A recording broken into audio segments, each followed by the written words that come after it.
friends, welcome back to my channel. I am Shelby of Shelby and the book club, and in today's video we will be talking about my June TBR. It is already June. We got it. Like, where is the year going? Where is the year going? Before we get started, make sure you like, comment, and subscribe. We're getting closer and closer and closer to 1,000 subscribers, and I just can't be more excited. Every time I look at the number and I see the number increasing and I see that I have new followers and new people commenting and all of that stuff, I just get so excited. So make sure you do that. But if you would like to hear the things that I plan to read for the month of June, here you go. So first up on the list, we have our book club pick for the month, which is A Man in the Basement by Walter Mosley. You guys know that I absolutely love Walter Mosley. He is one of my favorites. When I was growing up and I was reading all the time, my mom would let me pick things up off of her bookshelf, and a lot of the times I would pick up a Walter Mosley book. So I just love him, and it's shocking to me when a lot of people say that they've never read his work before, because, like, where you at, boo? Like, what we doing? How did that happen? But I'm gonna get you together. That's what I'm here for. I'm gonna get you together. If I ain't gonna do nothing else. So this one, I'm not gonna tell you too much about the synopsis, but it's about a character named Charles who's kind of down on his luck, and a guy comes to his house and offers him $50,000 to set up in his basement. Now, I'm not going to tell you what he wants to set up in the basement, but it is kind of creepy. It is a thriller, so I'm excited to read this, and it's a fairly short read. It's under 300 pages, so we'll be able to get through this fairly quickly, but I'm excited. Next on the list, we have The Love Songs of W.E.B. Du Bois. At this point in time, everybody should know about this book. You should already know what it's about. And it has, everybody that I know that has read it has absolutely loved it. And this is what I am reading the month of June for the Shelby and the Big Book Challenge. So if you don't know, I'm hosting the Shelby and the Big Book Challenge. You can go and join the Discord where we are chatting every day, and we are tackling our fear of big books. So this is my big book. I've heard amazing things about it. I plan to be reading this with my friend Dawn Shay, which I will put her Instagram here on the screen, because you should be following her if you are not. I absolutely love her. She is an awesome mom. She is an awesome reader. She is an awesome friend. Just an all-around, very super talented woman, and I love her. So we're going to be tackling this together, and I think I'm going to try to talk her into doing like an Instagram Live or Zoom with me so that we can discuss it together, maybe in July at some point in time. Next, another little thriller we have, I believe, is called When the Reckoning Comes by Latanya McQueen. This you guys saw recently in my book haul. This is another one that is under 300 pages. Probably going to be a super quick read. But this one says, more than a decade ago, Mira fled Kipson, her small segregated hometown in the South, to forget. With every mile she traveled, she distanced herself from her past, from her best friend, Celine, mocked by their town as the only white girl with black friends, from her old neighborhood, from the eerie woodsman plantation, rumored to be haunted by the spirit of slaves, from the terrifying memory of a ghost she saw on that terrible day when the deer gone wrong almost got Jesse, the boy she secretly loved, arrested for murder. So now she's back, and she's there for a wedding, and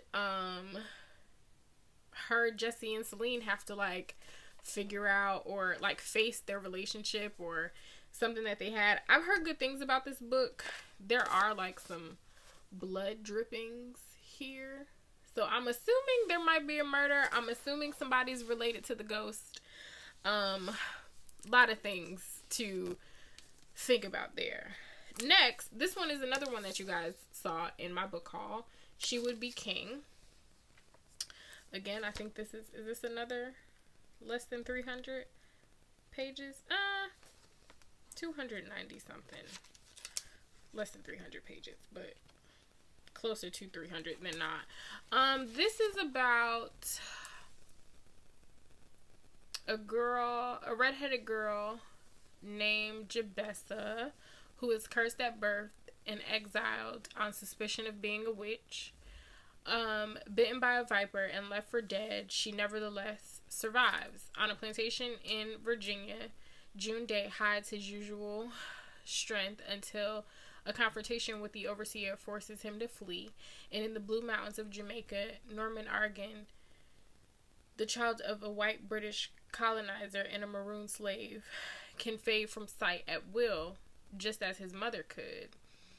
So, I guess they're going to go on some type of, they, like, meet each other or go on some sort of mission together, or their lives coincide or something like that. I don't know. It just really seemed really, really interesting to me.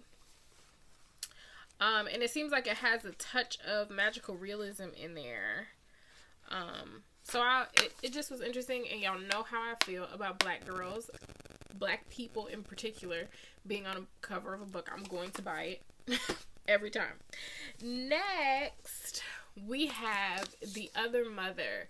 Now, this book has been on my mind since I told you guys about it in my May releases video.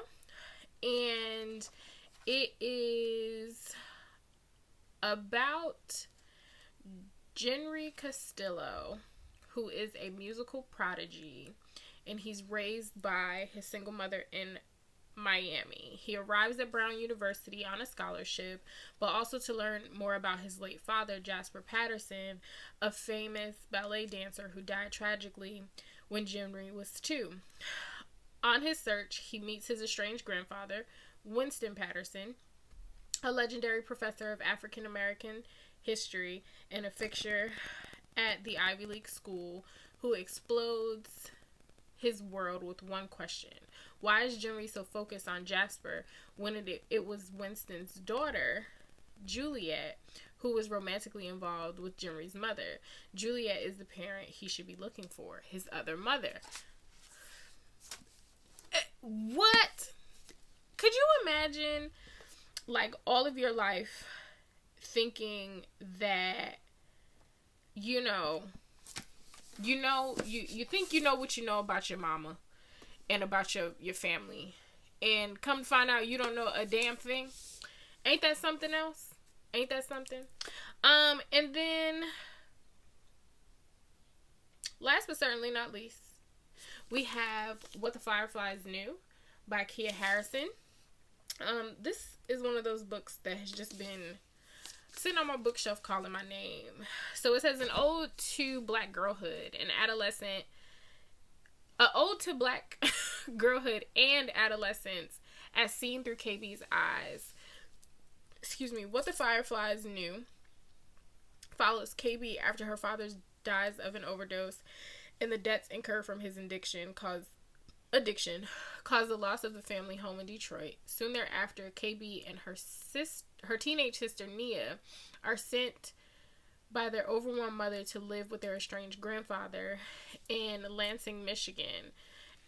Over the course of a single sweltering summer, KB attempts to navigate a world that has turned upside down.